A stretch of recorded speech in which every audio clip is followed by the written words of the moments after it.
Sí, ¿me ven bien aquí? Hola, ¿Me escuchan? ¿Me ven? sí, te escuchamos y te vemos. Perfecto. Muy bien, finalmente lo hemos logrado. Sí, finalmente, qué pena que no sabía que solo por el celular se podía. No, no pasa nada, no pasa nada. Pues nada, Antonio, bienvenido a la conversa de Festival Malo Trujillo. Bienvenido al Muchas gracias. festival que en esta ocasión se va a realizar eh, sí, primera vez que vamos a tener competencia mundial. Estás entre los 22 cortometrajes en otros lugares del mundo, además de Venezuela, y tenemos 14 países. Para quienes se están conectando a la entrevista, debo decir que Antonio es uno de los realizadores que tiene más obras realizadas. No podremos decir que es cortometrajista. Has tenido trabajos de largometraje de ficción, largometraje documental, por supuesto, cortometrajes. También has escrito para televisión y además también tienes, por supuesto, obra en animación. Eres un autor absolutamente prolífico. Eh, y además tienes Gracias. una formación estupenda porque creo que es uno de los currículos más largos que he visto estos días en estas conversas. Así que enhorabuena y gracias por participar en este certamen. No, pues muchas gracias a ustedes. Es para mí un honor, un gusto estar en Maracaibo, en Venezuela, pues a través del trabajo que se exhibirá. Eh, pues el festival veo que tiene 39 años, eso es muy, muy respetable, no cualquier festival llega a esa cantidad de tiempo y para mí pues es un gran honor poder estar en un festival tan antiguo y tan pues arraigado ya en Latinoamérica. Sí, nosotros aquí en Venezuela estamos muy orgullosos del Festival Manuel Trujillo Durán porque no solamente es un semillero de nuevos realizadores, sino que también es lugar donde los realizadores suelen venir, medirse, encontrarse y sobre todo compartir, porque es una fiesta deliciosa y que además lleva el nombre del el creador y que se supone es nuestro primer creador cinematográfico, Manuel Trujillo Durán, que debutó en el cine local con dos cortometrajes, uno de ellos llamado Muchachas bañándose en el lago de Maracaibo y el otro Especialista sacando muelas en el Hotel Europa. Por allí comenzó nuestra historia cinematográfica y el Festival Manuel Trujillo Durán pues rinde homenaje a este creador con este festival estupendo. Pero bueno, ahora vamos a hablar de ti, que sobre ti que queremos saber, conocer. Eres de origen mexicano, pero también tienes raíces colombianas. Tienes una carrera, como ya dije, estupenda, con una filmografía ya en camino, engrosándose, pero nos traes un cortometraje de animación, uno de los cortos de animación que va a estar aquí. Y me preguntaba yo, la creación del mundo es una historia primigenia, es una historia de la cultura, me imagino, maya, ya nos contarás tú el origen exacto de este corto y de esta historia, pero que además realiza una técnica de animación muy particular y que nos gustaría un poco conocer por qué te adentras en este relato. Gracias. Bueno, siempre me fascinaron pues las historias que dan explicación a lo inexplicable, a lo que nos rodea y que no, pues no nos alcanza la vida para entender. Entonces, siempre he tenido pues un respeto muy particular por todas las versiones que cuentan pues los pueblos indígenas o todas las versiones tradicionales del mundo sobre la historia de la creación del mundo, pues siempre desde niño me fascinaron. En este caso, decidí trabajar esta historia un poco porque los seris, que son los indígenas con los que trabajé en esta ocasión, que viven en el desierto de Sonora, a orillas del Golfo de California, en el noroeste de México, Pues los seris son de los pocos pueblos de México indígenas que no fueron conquistados o sometidos por la corona española. Se mantuvieron en guerra muchísimos años hasta que pues, su población llegó a ser eh, pues, prácticamente de 116 personas, algo así en los años 30.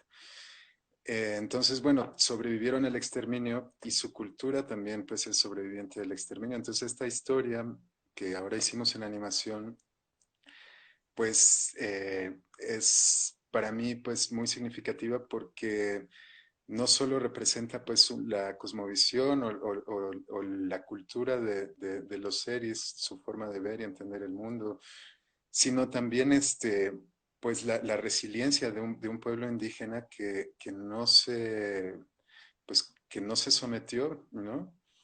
Y pues desafortunadamente esta historia pues ha sido pues pasada de generación en generación, pero cada vez, cada generación que contó esta historia para transmitirla a los niños, pues sufrió eh, calamidades indecibles, o sea, desde pues exterminio directo total, enfermedades, quiero decir, por ejemplo, que el gobierno de Sonora en 1850 pone una ley por medio de la cual pagaba recompensas en oro por las cabelleras de los indígenas seris. Y había tarifas por niños, por mujeres, por hombres guerreros o hombres ancianos. Entonces, pues las cabelleras de los seris se pagaban en oro y entraban mercenarios de Estados Unidos y de muchos otros lados a matar a cualquiera que tuviera una cabellera negra, porque en realidad, pues, ¿quién iba a saber si eso era de un serio o no? Entonces, bueno, esta historia, pues yo decidí un poco retomarla porque los series, pues pudieron durante muchos años guardar, digamos, una espiritualidad propia, no contaminada por el catolicismo, como sí sucedió con los demás pueblos indígenas de acá. Pero ¿qué pasó? Pues que lo que no pudo hacer la Iglesia Católica en 300 años lo hizo la Iglesia Cristiana en 50 años. Entonces, cuando los seris se convierten al cristianismo, se prohíben las pinturas faciales, los cantos en la lengua, las ceremonias o rituales tradicionales como la fiesta de pubertad. Entonces, prácticamente se prohíbe la cultura seria. Los hombres ya no podían tener el cabello largo, las mujeres se tenían que vestir de alguna forma, los hombres de otra.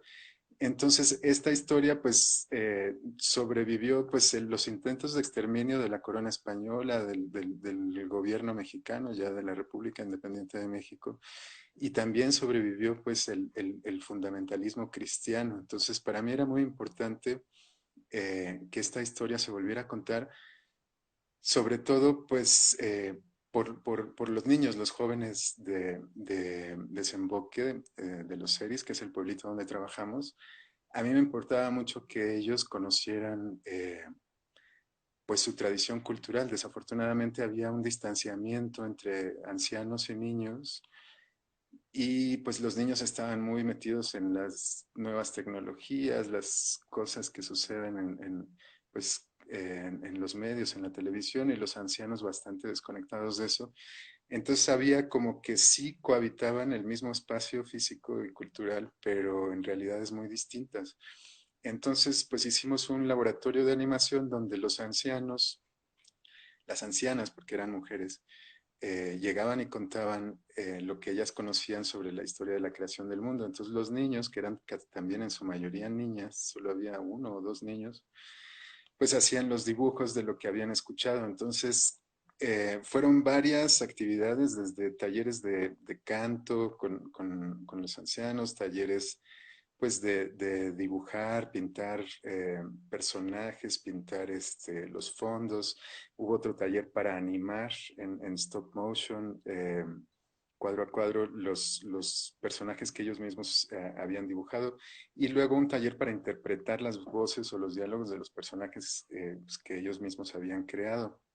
Entonces, de algún Que modo, es una historia que pues está siendo recreada desde su lugar de origen. Digamos, nosotros no tratamos de alterar en nada el contenido de la historia obviamente no podíamos incluir todas las versiones porque había muchas versiones muy diferentes entre sí, pero tratamos de hacerle justicia a todas, pues estableciendo algunas controversias entre los narradores de la propia historia, como para dar a entender que en las historias tradicionales pues no hay una verdad absoluta.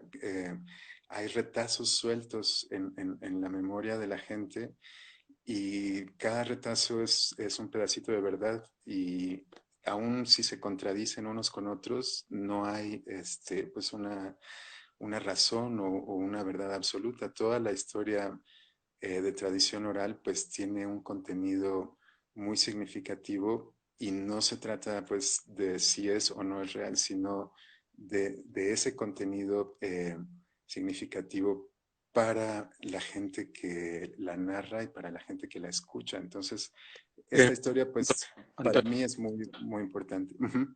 antes de seguir, te voy a pedir que te retires un poquito del Ok. teléfono porque no te estamos viendo. Y ahora sí, justo allí. Muy bien. Eh, eh, cuando cuentas con tanta emoción esta historia y además con tanto detalle, con tanta precisión, da la impresión de que además has encontrado una historia que no se agota.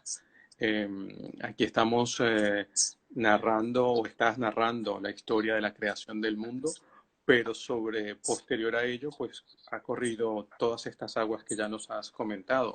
¿Sientes que es una historia por seguir descubriendo, redescubriendo, mostrando, contando? ¿O crees que esta aproximación a esta cultura comenzó y terminó aquí con este trabajo? No, no, por supuesto que no. Yo digamos que mi compromiso es como con la cultura seri, ¿no? Yo en este caso pues estoy haciendo un trabajo con muchísimo amor, sobre todo, y respeto por esas personas pues que defendieron su cultura ante tantísimas adversidades, ¿no? Para mí lo importante es sobre todo combatir un poco la discriminación. México es un país supremamente racista, o sea, hay mucha discriminación hacia la población indígena. Y todo esto, bueno, en toda Latinoamérica heredamos, digamos, un sistema casi de castas de la colonia, en donde pues pues ser blanco de origen español y ya nacido en América, pues ya era un agravante, ¿no? Ser criollo no era lo mismo que ser peninsular. Y bueno, ser peninsular era pues la cúspide de la pirámide, con título nobiliario pues todavía más, ¿no? Pero vamos bajando, bajando, bajando la pirámide y nos encontramos en el fondo pues a los indígenas, a los afrodescendientes. Y entonces, lo que sucede es que la población, sin darnos cuenta todos en América Latina, hemos internalizado un patrón discriminatorio heredado por nuestra historia colonial. Desafortunadamente, pues es lo que nos tocó. Pero sí podemos nosotros entonces cuestionarnos los ojos con que vemos a nuestros semejantes en nuestros países. ¿Por qué digo esto? Porque incluso los niños se discriminaban a sí mismos, ¿no? Había como una discriminación internalizada. No se atrevían a decir que eran hablantes de la lengua, eh, pues les daba pena hablar la lengua. Entre hablantes hablaban en español para que no los discriminaran en la escuela. Entonces, si algo me ha, pues, a mí molestado mucho y si algo he observado que en nuestras realidades latinoamericanas, pues, debemos reflexionar y tratar de cambiar es precisamente la discriminación y el racismo. Entonces, yo hice esto, pues, tratando de que los niños revaloraran su propia cultura, de que se dieran cuenta de que ser seris y tener todo ese bagaje cultural, pues era una riqueza inmensa, no era por ningún motivo, motivo de vergüenza. Y con actividades lúdicas, los llevamos, por ejemplo, a ver pinturas rupestres en cuevas, o sea, como para que se empaparan de su pasado, entendieran, digamos, su responsabilidad histórica, la tradición cultural a la que ellos pertenecen y el momento en el que están, que les correspondía a ellos asimilar su cultura por parte de, o sea, digamos, llenarse de cultura, aprovechar a sus abuelos, a sus ancianos, a sus sabedores, para conocer su propia cultura y ellos en un futuro pues poder transmitirla como ha venido siendo siempre, ¿no? Entonces, Eso me parece muy interesante, Antonio, porque una de las preguntas que tenía era, efectivamente nos has contado que es una historia que emerge, o sea, el trabajo en realidad más que la historia emerge de este taller. Y cuando nos preparamos para trabajar en un cortometraje, para crear un cortometraje, para hacer el desarrollo de un cortometraje, pues seguimos un proceso completamente distinto, similar quizás, pero en realidad de origen distinto. Este proceso de organizar, ¿cuánto te lleva? Porque obviamente aquí hay un proceso pedagógico, un proceso pedagógico doble, porque por un lado tienes el conocimiento o mostrar ese mundo a los herederos de ese mundo, pero luego tienes la necesidad de adiestrarlos y enseñarles también a trabajar con una técnica como es la animación. Y en este caso, además, desde tu punto de vista como creador, que vas privilegiando. Descubres a alguien que es muy bueno haciendo fondos, descubres a gente que es talentosísima, chicos que son talentosísimos dibujando rostros, dibujando cuerpos, o a lo mejor moviendo aquellas figuras a lo largo de esa suerte de set que construyes. Y también otra cosa que me imagino vas indagando es la búsqueda de esa voz, de esas voces que van narrando esa historia, que también es muy interesante porque obviamente tiene una música, un ritmo, un tempo que también es muy sugerente. sí, eso era justamente una pues de las cosas que surgían, de las dinámicas que surgían ahí, que de pronto uno iba descubriendo, pues, las habilidades de cada uno de los participantes. Y como bien dices, había gente que el dibujo se le daba súper bien, había gente que podía interpretar mucho, con mucha facilidad, ¿no? Mucho mejor que otros. Entonces, cada quien era bueno para algo y ese talento específico de cada persona, pues mi labor era ver cómo lo utilizábamos en favor del proyecto que estábamos creando colectivamente, ¿no? Y afortunadamente, pues hubo de muchos talentos ahí para enriquecer este trabajo. Una vez que terminas de hacer el trabajo, que lo ensamblas y lo muestras, imagino que lo muestras por primera vez a la comunidad, a los protagonistas de la historia, a los receptores inmediatos de la historia. ¿Cómo fue ese encuentro y quizás esa fascinación de ver un trabajo hecho de una aparente sencillez y de repente está allí en pantalla grande proyectándose? Sí, pues fue muy bonita la experiencia de proyectarlo ahí porque, pues sí, o sea, tanto niños como adultos estaban verdaderamente impactados, o sea, como que nunca creyeron que su historia se iba a poder contar de esa manera y que se iba a poder lograr. Entonces, pues obviamente nunca falta quien te dice, no, pues está muy cortita o le faltó tal episodio en que sucedió esto y otro. Y pues sí, digamos, para hacer la historia de la creación, pues es corto y no pudimos incluir todo, pero yo siento que tanto los ancianos, que eran pues los sabedores, los conocedores de la historia, que para mí era muy importante que ellos estuvieran de acuerdo, tanto ellos como los niños quedaron muy satisfechos. Entonces, en ese sentido, para mí la primera proyección pues fue pues como lo más gratificante ahí, digamos que pude ver que todo el esfuerzo de hacer ese trabajo pues había valido la pena porque en el lugar donde se originó pues la gente lo aceptó y lo veían como su propio trabajo, o sea, no lo veían como el trabajo de alguien de fuera, ¿no?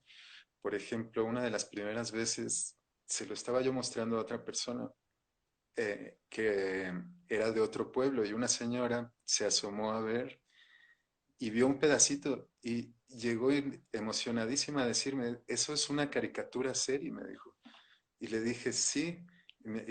O sea, como que casi diciéndome, eso no es tu trabajo, es una caricatura mía, de mi cultura, ¿no?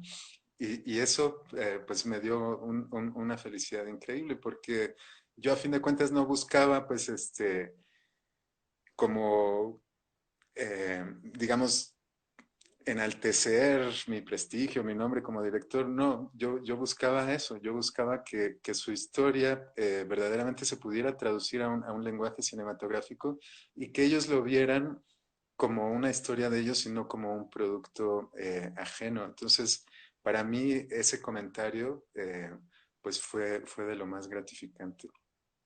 En realidad creo que es como uno de los, siempre se dice que el cine es un trabajo autoralmente colectivo, pero probablemente Totalmente.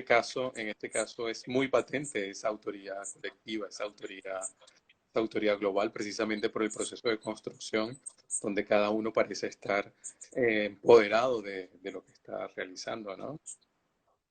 Claro, claro. Y digamos que el cine pues tiene de algún modo en su versión, obviamente, o sea, lo que pasa es que el cine se vuelve un producto industrial, ¿cierto? Y entonces la dinámica de trabajo de esta industria pues es la que se transmite. Entonces, uno de algún modo que hace cine independiente, pues con poquitos recursos, cine pobre, digámosle, pues uno reproduce también esos esquemas. Entonces uno quisiera tener pues un ejército de gentes trabajando y eso pues no se puede. Entonces ese esquema industrial es totalmente vertical, es, y no es, digamos, el esquema que uno quisiera reproducir en contextos pues culturalmente distintos, y particularmente en este caso. O sea, yo no quería llegar a dar indicaciones de cómo se iba a hacer la historia de la creación de ellos. Yo venía a escucharles a ellos para saber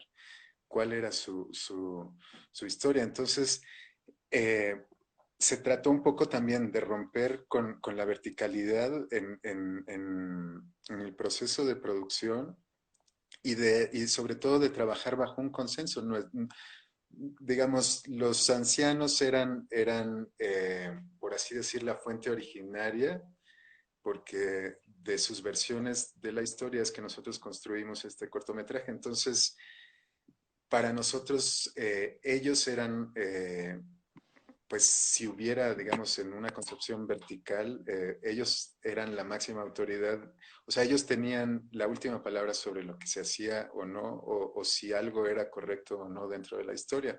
No era yo como productor. Entonces, eso fue un paso, creo que es importante, o sea, como quitarnos un poco este esquema de pues autoritario, vertical, para construir un cine pues más de consenso, más de equipo, más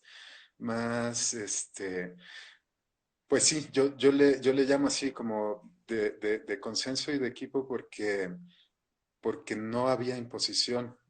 Si había imposición, esta venía dictada por la cultura y porque la historia así decía que era. No, yo no me atrevía, pues, y no estaba yo en posición de hacer ningún tipo de imposición. Yo lo único que podía hacer era, pues, escuchar con atención y respeto a los ancianos y tratar de usar, pues, mi conocimiento para que eso se tradujera en un lenguaje cinematográfico, pues, que pudiera ser legible en cualquier otro contexto. Eh, Laura Goldberg, una de nuestras creadoras más importantes, nos pide que preguntemos de nuevo el nombre de la etnia Ajá. protagonista de esta historia y la zona específica donde realizaste este taller, creación y cortometraje. Y yo también me atrevería a preguntarte, asomabas por allí que la etnia prácticamente fue diezmada y a principios del siglo XX apenas había 116 personas. En cuánto se ha recuperado ese grupo humano? Pues ahora sí, digamos que No te olvides de hablantes, responder de nuevo la pregunta de la etnia. sí, sí quiero. Ok, bueno, vamos empezando por ahí. Los seris, bueno, se les llama seris, digamos, el castellano nombra, ¿no? Pues a todas las demás lenguas, pues les necesitamos poner una palabra, franceses, ingleses,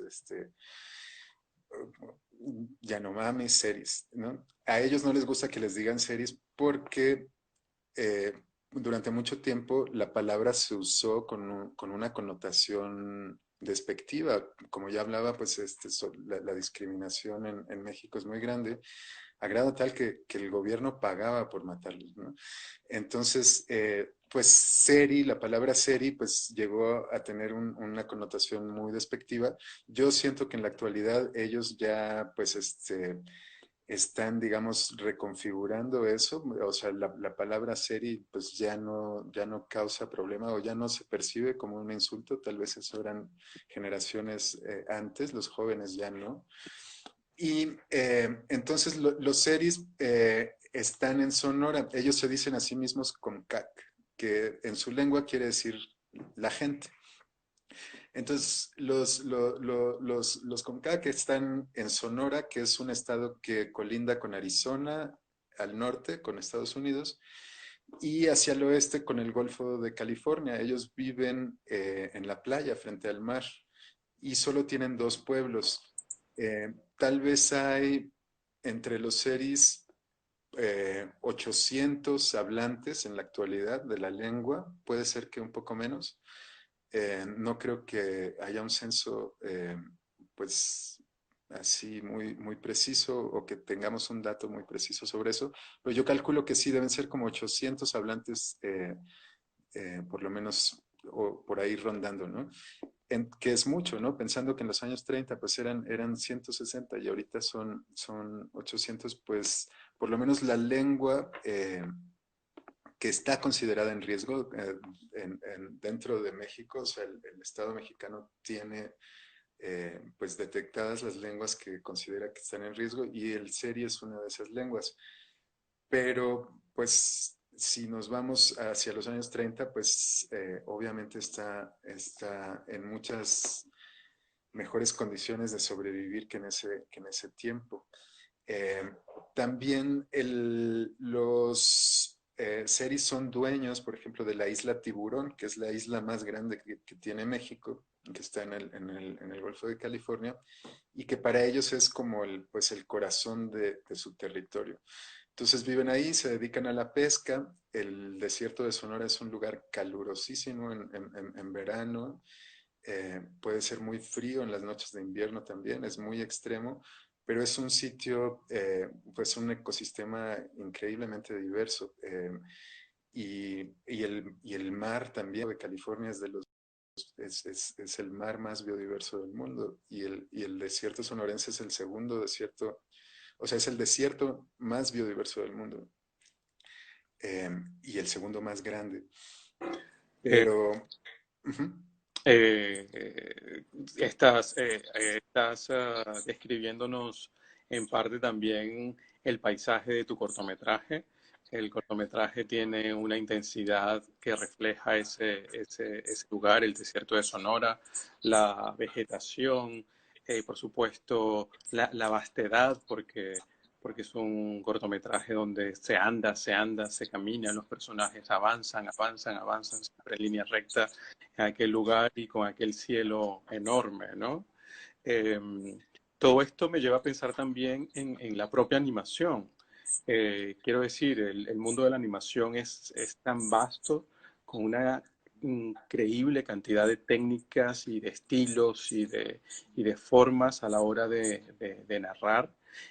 Tú has elegido aprovechar la experticia del papel, la capacidad que tiene el papel de transformarse también y de jugar, ¿no? Me pregunto de dónde emerge un poco eso, más allá quizás de la simplicidad, del acercamiento para trabajar, para conectar con pequeños y nuevos realizadores o nuevos creadores en este ambiente de los series, pero también qué dice eso de ti.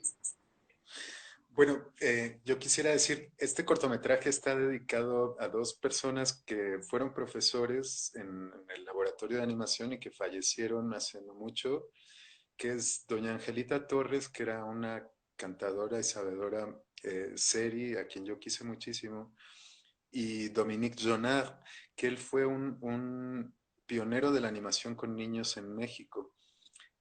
para mí fue un gran honor poder colaborar con él. Yo lo invité a participar en este trabajo porque yo pues admiraba muchísimo su trabajo desde que lo conocí.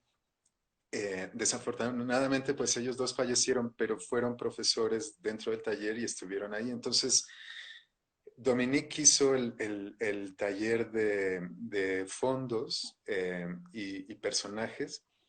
Entonces, muchos de los personajes se dibujaron ahí en su taller, no todos, porque nos faltaron algunos, pero digamos, la decisión un poco del papel fue más en función práctica sobre la técnica concreta que íbamos a usar para animación, pues que era esto que le llaman cutout, que son recortes de papel que están articulados con un hilito de cobre y eh, y esto se iba a animar en stop motion sobre una caja de luz, ¿no? Cuadro a cuadro sobre una caja de luz. Usamos un programa que se llama Dragon Frame y decidimos un poco irnos por el cutout como técnica porque pues facilitaba todo. O sea, los niños saben dibujar, les gusta dibujar, recortar, o sea, como que era quizá la técnica más apropiada para el trabajo con niños, me atrevería yo a decir. La plastilina podría ser otra, pero en este caso nosotros, pues como estábamos trabajando en el verano en un lugar sin aire acondicionado y un calor brutal, pues la plastilina no era viable porque se derretía inmediatamente. Entonces, finalmente yo quedé muy satisfecho de haber, o sea, sentí que fue acertada la decisión de usar este cutout, recortes. Nuria Menchaca fue la persona que dio el taller de animación y ella fue la que desde un principio sugirió que esa fuera la técnica y finalmente pues le hicimos caso y fue lo más adecuado. Ya para terminar, quería saber un poco cuánto tiempo te llevó a hacer el cortometraje y cuando hacemos acción real, pues sabemos, tenemos un número muy particular en el set e incluso en todo el arco de producción. Pero en la animación, aunque sea un cortometraje, ese número se multiplica por 3, por 4 o por 5. ¿Cómo, cómo fue contigo? ¿Cómo fue esta experiencia? Sí, bueno, el laboratorio de animación como tal, digamos, las actividades duraron 6 meses in situ, ahí en la comunidad de Desemboque de los Series. Pero lo que nos sucedió fue que digamos, terminamos esto en 2015, pero no pudimos encontrar recursos para la mezcla del sonido y las grabaciones de música original, pues hasta 4 años después, o sea, casi 4 años después. Entonces, de haberse, se pudo haber terminado en 2015, pero se terminó hasta 2019. Digamos, es la triste historia de los realizadores latinoamericanos. A veces por un pequeño recurso, pues los proyectos se pueden retrasar años, ¿no? Y pues sí, en total, digamos, fueron 4 años, pero pues hubo unos años en los que realmente no pudimos hacer nada por falta de recursos. Sobre la música, quisiera decir que toda la música se hizo con instrumentos tradicionales de ahí, de la cultura serie. Entonces incluso mandamos a hacer instrumentos que ya habían desaparecido hacía 70 años y que ya nadie tocaba.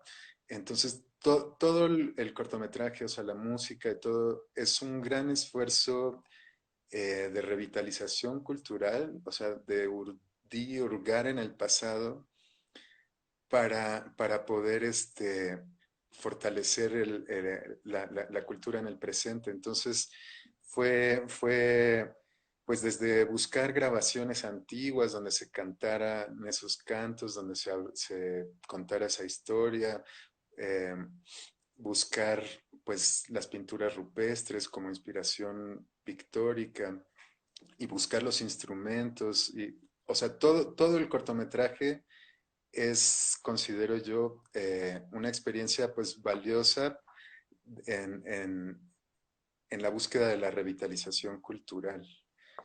logramos dignificar una cultura, digamos, al interior, o sea, de los niños. Ellos dejaron de ver su cultura como algo de lo que podían llegar a sentir vergüenza, la empezaron a ver como algo verdaderamente enriquecedor y logramos pues que la lengua tampoco fuera motivo de pena o de discriminación. Entonces, considero que fue una experiencia exitosa en la búsqueda de la revitalización cultural.